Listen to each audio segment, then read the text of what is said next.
of our condition. The whole international organization thought that they were going to win the situation hands down. In California, Abdul-Malik thought, well, we got everything here is going our way. He controlled the whole thing. The Arabs, the Ikhwanis, all of them people, he was their hero. They sent him to Egypt, they sent him to Hajj, they sent him to all of that. And when he went to a program, they would have people there to ask the appropriate questions about Hajj because they issued him the credentials. You see, they're credentialing their speakers. Okay, remember, all our credentials are self-certified. We have no credentials from none of them. Our credentials come from reality. We said it ain't gonna be no Arab Spring. Okay, you didn't say it, nobody said it. That's the way it is. We told you, don't mess with America on this, don't mess with America on that. Okay, if you make a deal with them, you know, JPC or whatever it is, 5 + 1, when you make that deal, go ahead and make it. But double cross them right away. Why? Because they're going to double cross you. We said that publicly, we said that to them. It's okay to make a deal. It's good to make a deal. But don't sit back like, oh, we got a deal, and they're going to follow. Okay. So what happened with all of our crew, especially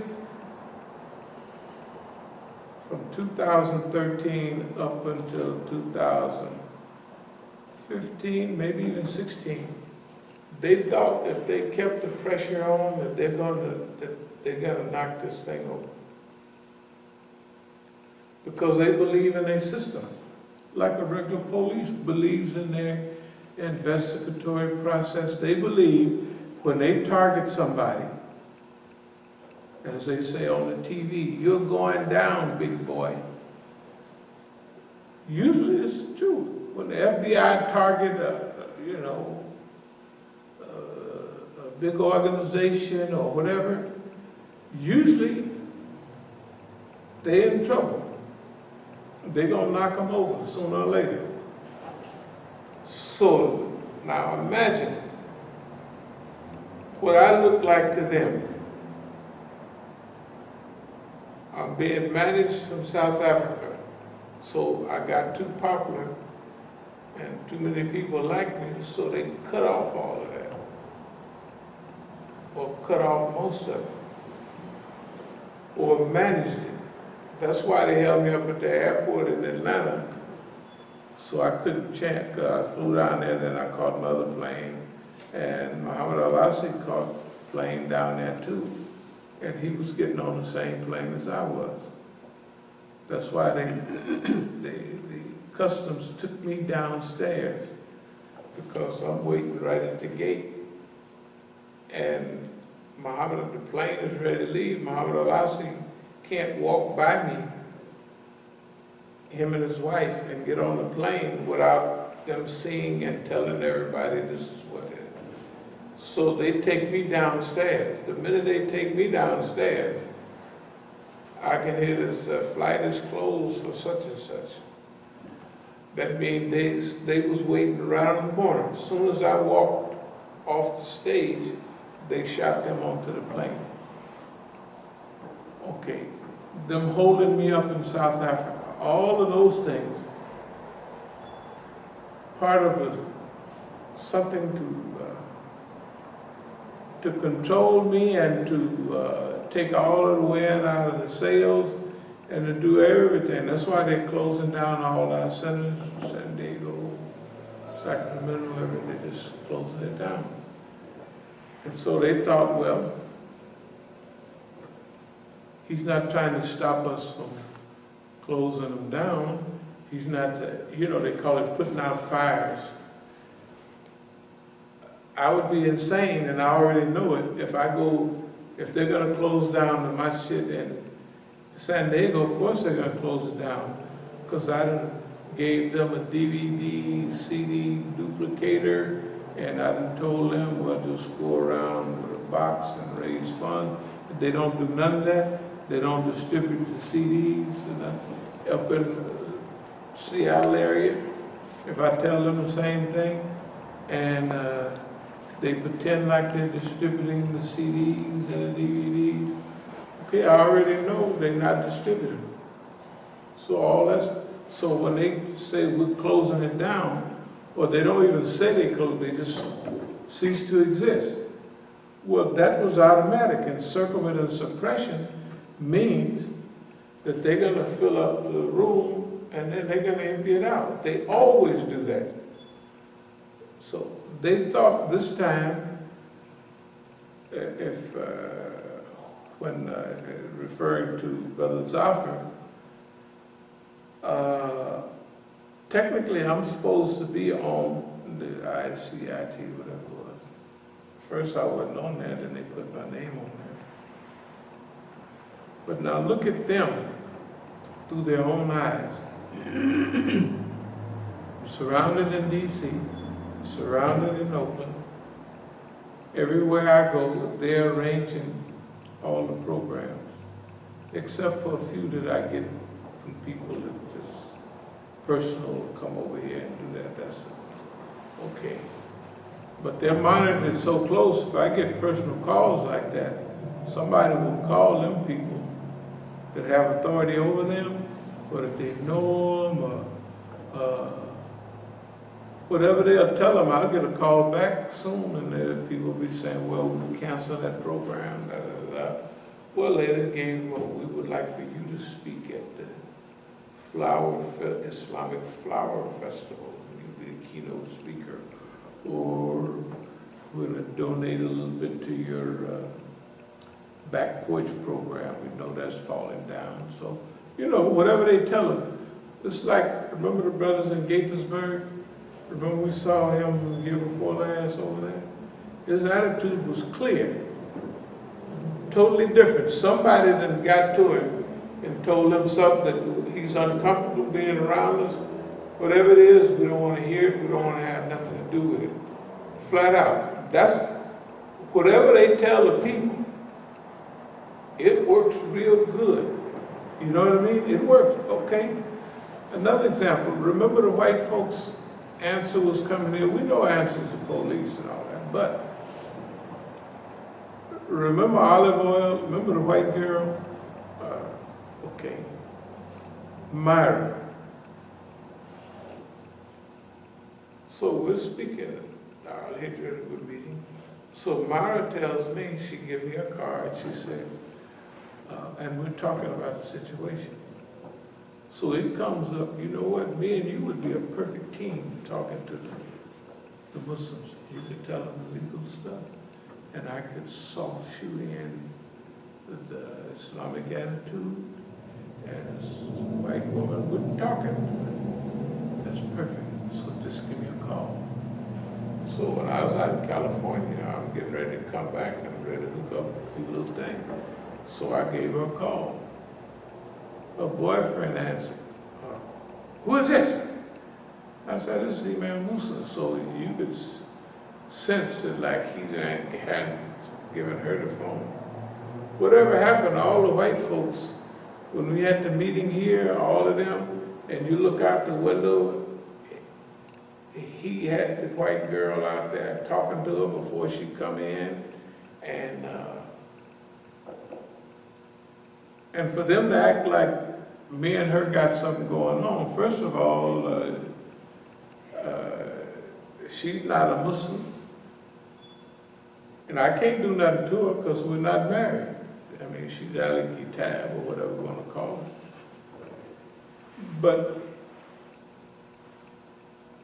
there is something, I mean, if you were to say, you remember Popeye and olive oil? Mm-hmm. Okay, that's what's happening. Strictly 100, look, that's 98% olive oil. It don't make no difference. How many degrees? That's what's happening. Okay, now, to some people that might get them worked up. But olive oil, tell the truth, olive oil don't, yeah. Don't know where olive oil got worked up with Popeye. Popeye, that's it. Okay. So just imagine the picture. Oakland is the clearinghouse. I'm already giving lectures about Oakland, the clearinghouse. And it is a clearinghouse. They run everything through there. Because if they didn't, they would get confused. So they have to clear everything to one snitch, you know what I mean? If not, we'd have the FBI in here, we'd have Homeland Security, and all of them would have their people here, and they wouldn't know that they're here, and they would be confused in issues, because they would be working independently. Okay, so it has to be a central agent that coordinates all that. Okay, we got enough people there, right? So that don't worry, Homeland Security, we got you covered. Don't worry, okay. So now imagine what it looks like for them. If Dr. Kaleem Siddiqui, as sharp as he was surrounded by them, and as soon as he died, they pulled the organization, they pulled it apart. Okay. Of course I saw it. I saw what was happening, I knew. But at that time, remember, when you move strategically, you strike, you arrange, if you can, you arrange the battlefield. You arrange the time. You arrange everything that you can arrange, you arrange. Okay, now, again, we're a small group, or we're individuals working with the total organized power of Jahiliyyah. With all of the Muslims on their team. For instance, Iranians may be cooperating with them. Nowadays, other Shias, even our friends Shias, that, like for instance, the brothers that came here, and from that demonstration we had in September 4 or 5 years ago, you might think it was good for them to come and see us here. And we're helping and feeding and, well, not really. Because before they came here, they knew me as a conference person. And I came and I slept outside, or if it was an emergency, they could get me a room or something. So they had in our picture that, in their mind, that I was being managed by,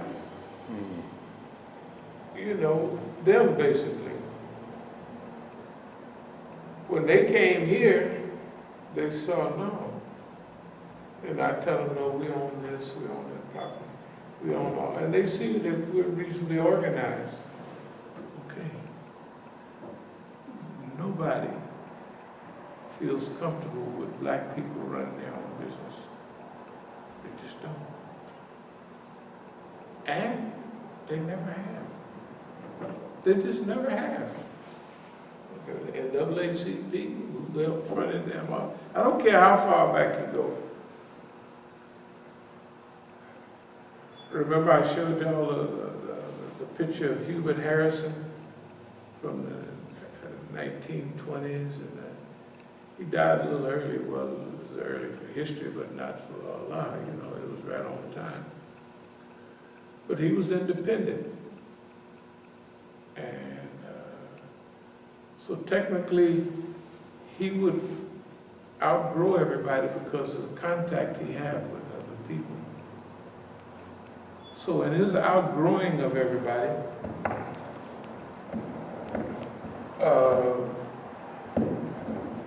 everybody felt uncomfortable with him. That's the way they are with us. They feel uncomfortable. Although our position is, when we work with each group, Iranians, other Shias, other Muslims, we consider, especially that group, we consider then we're all in this together. This is just our arm of the movement. You see what I mean? That we're not working for ourselves. It's a team effort. It's a team effort, but they didn't feel like that. They felt, from their behavior, they saw it as, my experience with our politicians, with our people, is that we can't be controlled. And I tell them, no, don't have to worry, you stay right, you don't have to worry about me. But if you get out of line, I'm not going. And everybody on all the teams are in lockstep. When the order comes down, from wherever it comes down, all the Iranians that we worked, let's say, 30 years, day to day, we worked hard together. We went through all the challenges. When the word come down, none of them said, well, that's Musa, man, I ain't doing that. That's the way I did them. When the Negroes would say, man, we're going to hustle the Iranians. And we having big meetings, and the Iranians and paid tickets and brought us all together. We're having a big conference. And on the side, we're having our Negro conference. Yeah, we're going to get the money, this, that, and the other. And I said, no, I ain't doing that. Don't they Iranian, man? I said, no, I ain't doing that. You know, we ain't doing none of that. You know. That's what I told the niggas. Because it ain't right. They ain't doing that. What they're doing is good work. We're not here to hustle nobody. So that's why none of the Negroes was, you can't find none of them who was with me, because I was with the movement. Okay, the same applies to Iranians and everybody else. But wait a minute, that looks a little slick. I ain't down for that. I ain't on that. I have said that a few times. And let my view be known. And my policy with them was, I support the system of al-Faqih. I support the elected leadership in Iran. If you're elected, I have my own personal opinion who I like. Some of them I like, some of them I don't like them. Well, I support them because y'all elected them. That's the way that goes. That's what I told you. I support the al-Faqih. What happened is, after every revolution, historically, the good people go back home. They're farmers, they go back farming. A few of them maze into politics and all of that, you know. But the ones that's got a dog in the fight, as white folks say, a part of it, they stick around. And they started engineering. They put their crew in, they engineer this, they engineer that. Okay, even look at America.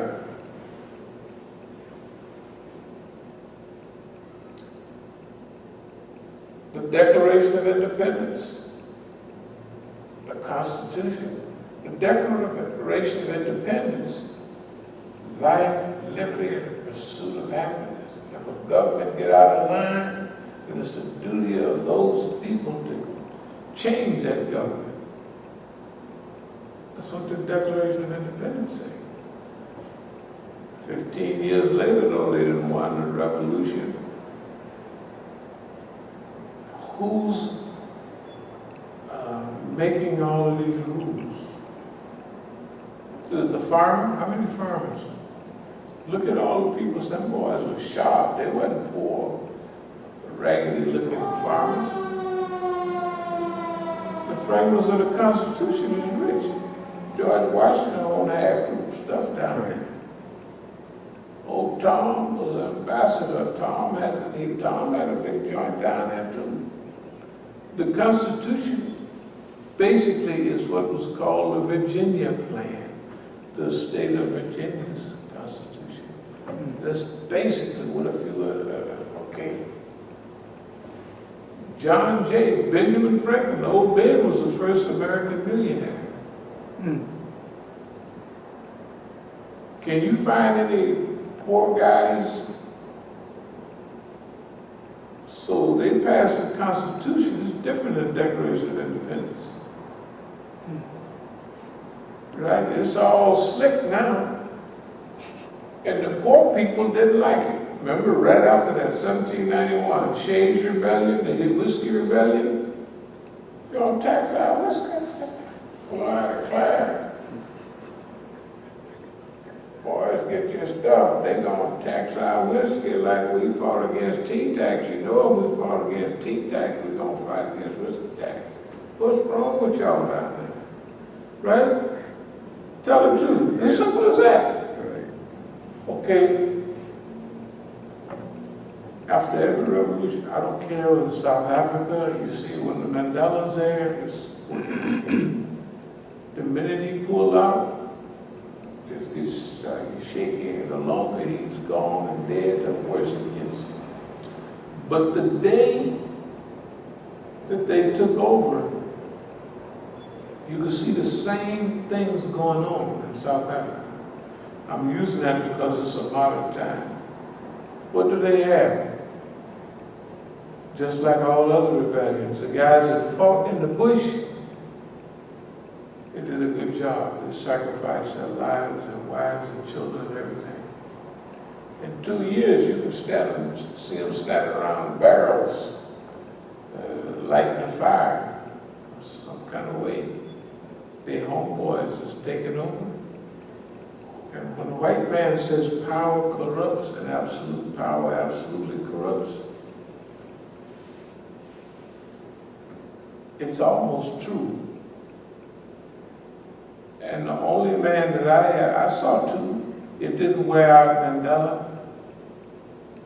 He compromised and got a little, not slick, but he did a good job for you, for a non-Muslim and all. He didn't do too bad. And Imam Khomeini on his money. The rock bar that we have now, on the money. On the money all along. And we have a better view of him than all the other people because of the time. 1989 up till today.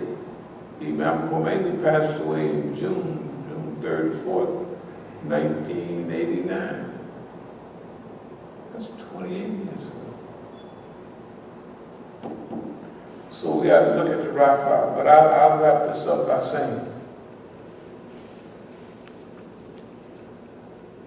the people in Oakland, Abdul-Malik now, when we made the first feint at Abdul-Malik, he panicked and resigned. Okay. So now, it's a little premature. What do we have? We have this whole, it's not national anymore, the whole global Islamic movement that we're a part of. Now remember, everywhere we went, we would pick up on everything.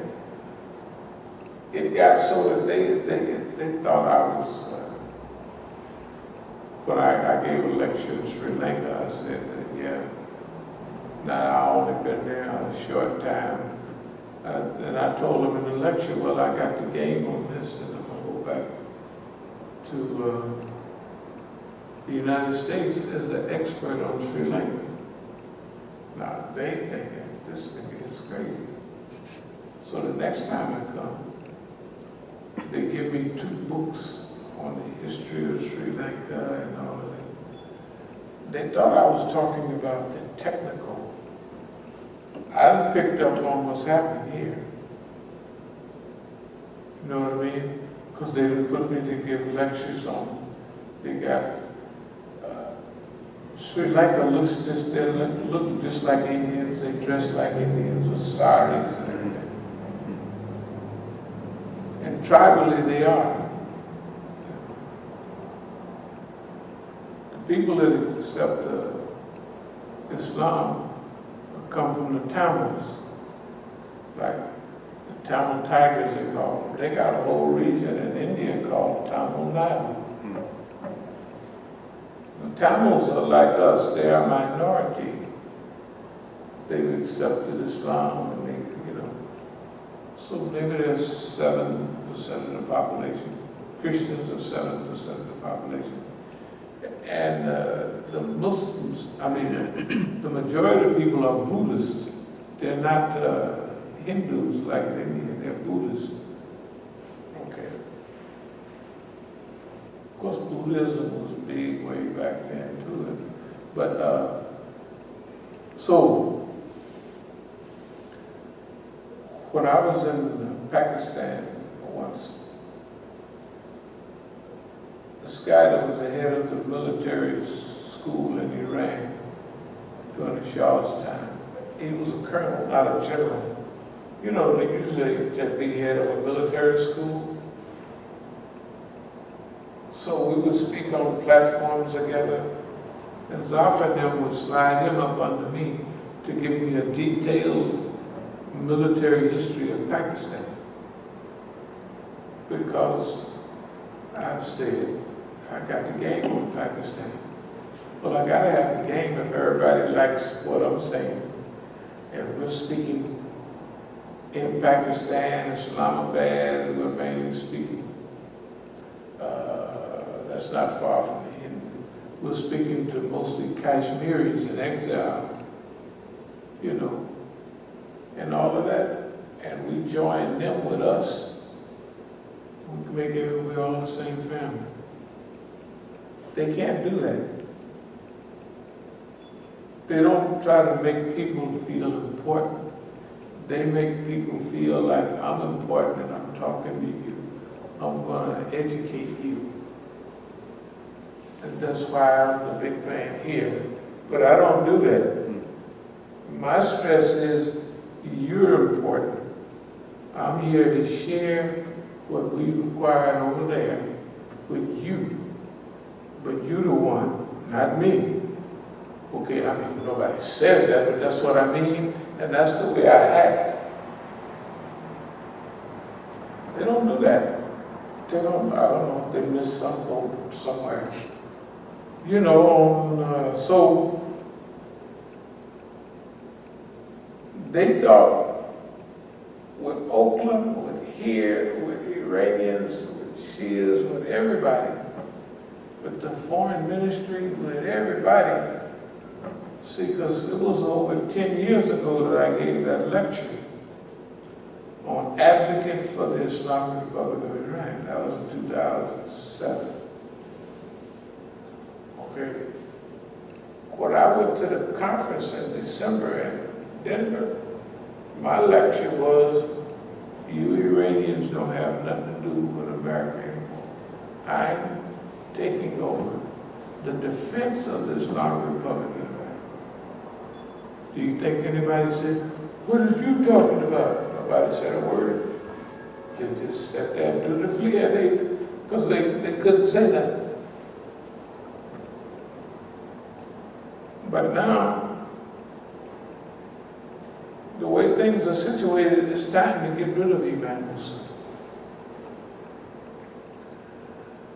Because you remember the notes we was reading from in 2013, that this is it, this is deja vu, this is the best time, everything is more coherent, it's clear, it's more everything. Let's go around. But this go around, we got to show the world who everybody is. Because the movement it's not like before, it's more dangerous now. They are in pocket, and they're in pocket where they can mislead. What they did with Dr. Khalid Siddiqui 20 years before, or at that time, 15, 16 years before, 17 years before. We're now going to put a stop to it. What they was doing with me here, we're going to put a stop to it. Psychological guerrilla warfare. What they all wanted us to do, the whole thing is, we got it all wrapped up in 2013, and we're rolling out. But we're not just blurting everything out. Because think about 2000, go back about 15 years ago when we started what we call the air war. We didn't start in, we eased up on that. What I mean by that is, we laid everything out, who's who, what's what, and all of that because of what happened in 2002. That Abdul-Malik and them and the whole crew, the sabotage of our program here, we had to fix all of that. So by 2007, 2005, we get speeches in California and other places about the men on the boat, you know, where the ones on the upper deck, all that. It's about dawah, it's about correction. So an air war means that we're not having nothing to do with physicality. This is an air war, psychological warfare. We're flying over, dropping bombs and shooting missiles. We ain't gonna be in there and slugging it out with all of y'all. We're just gonna shoot missiles and fly over. It's an air war. And that's what it did. So we eased up on them in that period, 2003 to 2005. We eased up on them. Eased up on them meaning that we put out a little bit, put out a little bit, put out a little bit, and it wasn't a shock. But after you look after 6 months, we didn't ease out the whole story. We're doing that because we said, well, we don't want the white man to bump us off by giving one quick speech. So what we're gonna do is we're gonna ease it out, and by the time he realized what happened, it's too late, and he can't do nothing because I done told all on them to keep out and then to keep out. Right, it's already too late. So that's when now California and other places are getting a little nervous. So at one time, Abdul-Malik just popped up and left. And he panicked 2007, by 2008 he's gone. So at that time he leaves Mukhtar behind. And I pretend that Mukhtar is okay. But I know he's leaving him behind. But Abdul-Malik's leaving is premature for our plan. Because we got all of this stuff going on. I'm going to Iran, South Africa. Everybody,